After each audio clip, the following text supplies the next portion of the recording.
এই যে এটা হচ্ছে L4 L5 এবং S1। আপনি কি আমাকে বলছেন ফোনে যে স্যার আমার রিপোর্টটা দেখেন, আমার যে PLID আছে L4 L5 আর L5 S1 এ। তো শুধু আমরা কিন্তু ওই রিপোর্টের উপর নির্ভর করি না, আমরা সরাসরি ফিল্মটা দেখতে চাই, এক্স রে ফিল্ম আর MRI ফিল্মগুলো দেখতে চাই। তো এক্স রে ফিল্মটা আমরা যেভাবে দেখি সেটা দেখেন, যে L4 L5 আর S1 যদি আপনার যে অবস্থা, L5টা পিছনে চলে আসছে, S1টা সামনে চলে গেছে, এই যে মার্জিনটা দেখুন, এইটা দেখুন আর এইটা দেখুন আর এইটা দেখুন, এবং এখানকার স্পেস গুলো দেখুন, এই যে স্পেস কমে, এটা যেরকম স্পেস আছে এইটা সেই স্পেস নাই, এইটা সেই স্পেস নাই, মানে এখানে আপনার ডিস্ক বালজিং হয়েছে, এখানে ডিস্ক বালজিং হয়েছে, এটা স্পষ্ট বোঝা যাচ্ছে।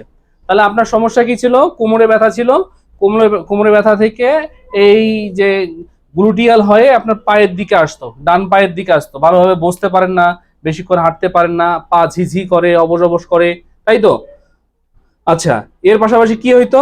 আপনি বলতেন যে স্যার জ্বালা পোড়া করতেছে, জ্বালা পোড়া করতেছে, কিন্তু এমনি কোনো কোমরে ব্যথা নেই। তো আমি যখন আপনাকে ফিজিক্যালি দেখলাম, দেখে কিন্তু আমার কাছে মনে হয়েছে যে আপনার এই সমস্যা, যে এটা 100% এটা PLIDর দিকে যাচ্ছে, সাইটিকার দিকে যাচ্ছে। তো আমরা মার্কিং এটা যেটা দেখি সেটা হচ্ছে যে এই যে হাড়ের পজিশনাল ফল্ট গুলো, এই পজিশনাল ফল্ট গুলোই আমরা মেইনলি কারেকশন করে দিই।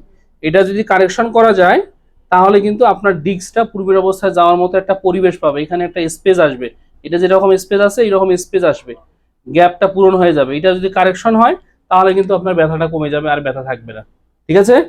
আচ্ছা।